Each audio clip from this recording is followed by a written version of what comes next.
അമേരിക്കയിൽ new ഓർലിൻസിൽ ജനക്കൂട്ടത്തിലേക്ക് truck ഓടിച്ചു കയറ്റിയ വെടിയുതിർത്ത സംഭവം വലിയൊരു തീവ്രവാദി ആക്രമണമെന്ന് ഞെട്ടിക്കുന്ന വിവരങ്ങൾ പുറത്തുവരികയാണ്. സ്ഥാനമേൽക്കുന്ന അമേരിക്കൻ പ്രസിഡന്റ് ഡൊണാൾഡ് ട്രംപിനെതിരായിട്ടാണ് ഇങ്ങനെയൊരു ആക്രമണം എന്ന വിവരങ്ങളാണ് പുറത്തുവരുന്നത്. അതായത് ഡൊണാൾഡ് ട്രംപിന്റെ ഹോട്ടലിന് മുന്നിൽ പാർക്ക് ചെയ്ത ടെസ്ലയുടെ ട്രക്കാണ് തകർത്തിരിക്കുന്നത്. ടെസ്ലയുടെ ഇലക്ട്രോണിക് ട്രക്കാണ് തകർത്തിരിക്കുന്നതെന്നാണ് വിവരങ്ങൾ. ടെസ്ലയുടെ 2 വാഹനങ്ങൾ വാടകയ്ക്ക് എടുത്തുകൊണ്ടുവന്ന് തകർക്കുകയായിരുന്നു എന്നാണ് എലോൺ മസ്ക് തന്നെ പുറത്തുവിടുന്നത്.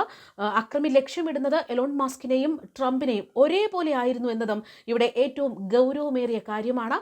എലോൺ മസ്ക് ട്രംപ് മന്ത്രിസഭയിൽ തന്ത്രപ്രധാനമായ വകുപ്പുകൾ കൈകാര്യം ചെയ്യുകയും ഉപദേശകനായിട്ടും വരാൻ ഇരിക്കുന്ന ഒരാളാണ്. ട്രംപിന്റെ വിജയത്തിൽ വലിയ പങ്കുവഹിച്ച ആളാണ് എലോൺ മസ്ക് എന്ന് മാത്രമല്ല, അദ്ദേഹം ഇപ്പോഴും തീവ്രവാദത്തിനും IS-നുമൊക്കെ എതിരാണ്. ഇസ്രായേലിന് അനുകൂലമായിട്ടുള്ള നിലപാടാണ് അദ്ദേഹം എടുക്കുന്നത്. അതുപോലെ തന്നെ ട്രംപും ഇസ്ലാമിക ഭീകരവാദത്തിനും മറ്റു എതിരാളിയാണ്.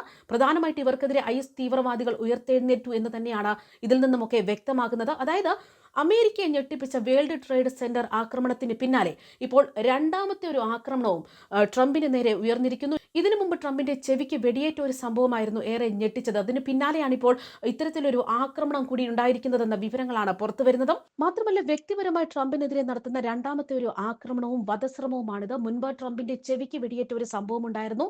ഇതിന് പിന്നാലെയാണ് ഇപ്പോൾ ഇത്തരത്തിലൊരു ആക്രമണം എന്നതും ഏറെ ഞെട്ടിക്കുകയാണ്. അതായത് പുതുവത്സര ദിനത്തിൽ പ്രാദേശിക അമേരിക്കയിലെ ന്യൂ ഓർലിൻസിലെ ഫ്രഞ്ച് കോട്ടന്റെ ബാർബോൺ സ്ട്രീറ്റിൽ ഒത്തുകൂടിയ ജനക്കൂട്ടത്തിലേക്ക് പിക്കപ്പ് ട്രക്ക് ഇടിച്ചുകയറ്റി 15 പേരെയാണ് കൂട്ടക്കൊല നടത്തിയത്. ഈ സംഭവമാണ് ഇപ്പോൾ തീവ്രവാദി ആക്രമണമാണ് എന്നൊരു സംശയത്തിലേക്ക് എത്തിച്ചേർന്നിരിക്കുന്നത്. മാത്രമല്ല, അക്രമി ഓടിച്ചിരുന്ന വാഹനത്തിൽ നിന്ന് IS അനുകൂല സംഘടനയുടെ പതാകയും സ്ഫോടക വസ്തുക്കളും തോക്കുമടക്കം കണ്ടെടുത്തിരിക്കുന്നു. അക്രമി ഷംസുദ്ദീൻ എന്ന ആൾ മുൻ സൈനിക ഉദ്യോഗസ്ഥൻ എന്നാണ് തിരിച്ചറിഞ്ഞിരിക്കുന്നത്. ടെക്സസിലെ ഹ്യൂസ്റ്റണിൽ നിന്നുള്ള വ്യക്തിയാണ് ഇയാളെന്നും വിവരങ്ങളുണ്ട്.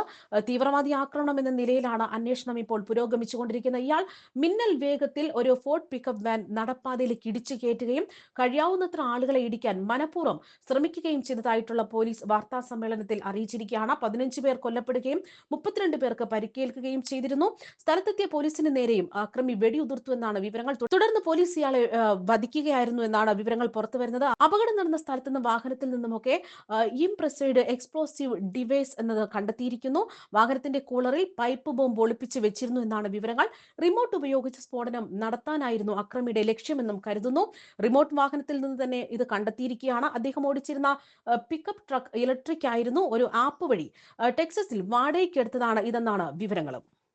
ന്യൂസ് ഡെസ്ക് കർമ്മ ന്യൂസ്.